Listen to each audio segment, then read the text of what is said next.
Hi everyone, welcome to my kitchen. In today's recipe, I'm going to show you a very classic dish which is called the Dahi Baingan, but it is a Kashmiri style. In this recipe, I'm going to be cooking the Dahi Baingan in a little bit of mustard oil and a dash of salt, and then after that tossing it in a Dahi wala gravy which has absolutely no basin. So without wasting any time, let me just dive right in and show you how to make the Dahi Baingan. So the first thing that I'm going to do is to cook the Baingan, also known as the brinjal or the eggplant. So I have some baingan which is soaked here in water and a little bit of salt. So the reason that we soak is twofold. One is because it doesn't darken when you cut it and keep it, and the other is as well it softens and absorbs a little of that moisture and becomes nice and soft when you actually cook it. Okay, so the first step, I have a preheated pan. I'm going to go ahead and cook the baingan in mustard oil. Okay, so I'm just going to add in a little bit of mustard oil into this, and then we'll add in the chopped baingan and we'll roast it on medium heat, and we'll cover the pan and steam cook it as well until it gets nice and soft and completely cooked. We'll sprinkle some salt. Salt also helps release some moisture and allows it to roast very evenly. Okay, great.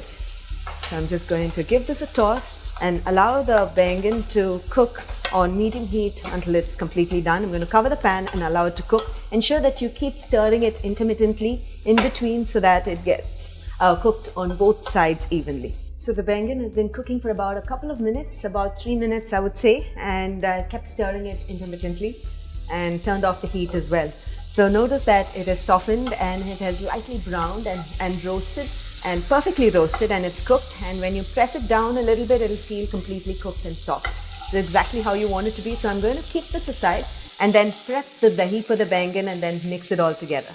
Okay, I'm just going to cover it and keep it to the side and allow it to cook in that steam. So I have some dahi here with me. To this I'm going to add in some red chili powder and dry ginger powder and a little bit of turmeric and just a pinch of salt for this as well, salt to taste. And we'll whisk it up until the dahi mixture becomes nice and smooth.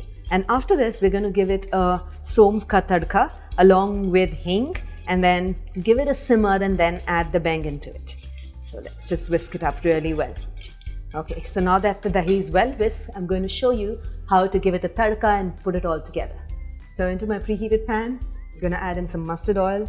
Mustard oil brings in great flavor and taste to our dishes. And once the oil gets a little bit heated, I'm going to add in the hing or the perengayam, which is going to add a great flavor to the dahi baingan. So now that the oil is heated up, I'm going to go ahead and add in the perengayam, which is also known as the hing or the asafoetida, which has to be added to the oil to bring out the maximum flavors. This SSP hing is really strong and has no Arabic gum in it, so if you add a few pinches, it gives great taste and flavor. And I'm just going to go ahead and add it. And that's good. We'll add in the somf, which I've coarsely pounded and then added it. So if you coarsely pound the somf and add it, you'll get a nice texture to the dahi baingan. You'll have the somf bites in when you take a bite. Okay?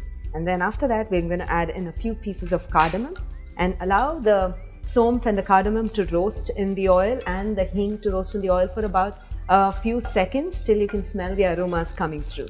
Okay, and especially the cardamom, allow it to roast and allow it to sort of fluff up a little bit. And once it does, I can see that happening already, and the cardamom is opening up. Great. So at this stage, I'm going to go ahead and add up the whisked dahi.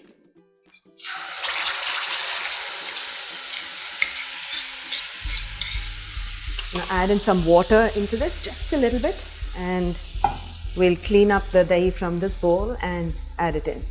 Since we have added no basin to it, we don't actually need to cook it in too much water.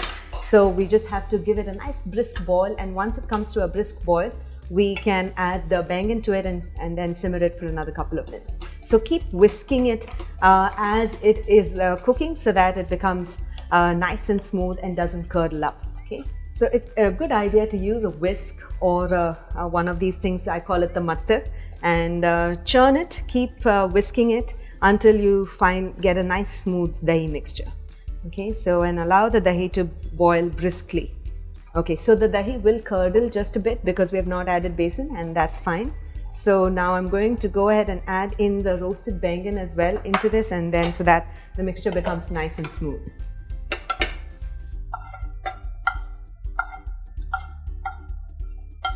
So just mix it up really well and allow the bangan and dahi to simmer for a good 10 minutes. You will notice that the dahi will curdle a bit, and that's the tendency. But as you keep simmering, it'll come together and then it'll taste really nice. So a good 10 minutes is required for simmering this, and after that you can turn off the heat and then we'll be ready for serving it. So the bangan has been simmering for about 10 minutes, and notice that the curry has thickened and it's got a nice texture, and this is just perfect. So now I'm ready to serve it. So wasn't that really simple, making the dahi bangan? It's a perfect summery dish, or even had for the monsoons or the winters, which you can serve along with hot fresh pulkas or along with a bowl of steamed rice or jeera pulao.